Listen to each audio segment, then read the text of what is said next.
క్రీస్తు దినమునకు నిష్కపటులను నిర్దోషులు కావాలనని ప్రార్థించుచున్నాను. ఫిలిప్పులకు రాసిన పత్రిక 1వ అధ్యాయం 11వ వచనం.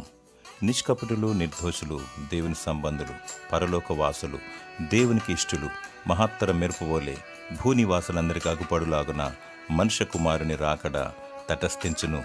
అదియే క్రీస్తు దినము. ఆయన రాకడలో భూనివాసులందరూ రొమ్ము కొట్టుకొందురు.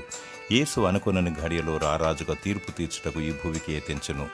ఆయన రాకడ తప్పదు, కానీ సమయం ఎప్పుడో తెలియదు. గనుక క్రీస్తు దినమునకు పరిశుద్ధముగా అగుపడాలి, ఎత్తబడి గుంపులో ఉండాలి. భలా నమ్మకమైన దాసడాన్ని దేవుని ద్వారా మెప్పు పొందాలి. నిందారహితముగా నిర్దోషముగా జీవించు, నిత్య రాజ్యము పొందుకునేదవు. యేసు పరిశుద్ధ రక్తమందు కడుగబడి అంతం వరకు ఆయనను వెంబడించినప్పుడు నీవు దేవునితో సదాకాలము ఉందువు. దేవుడు నీకు జీవ కిరీటము దయచేయునుగాక. ఆమేన్.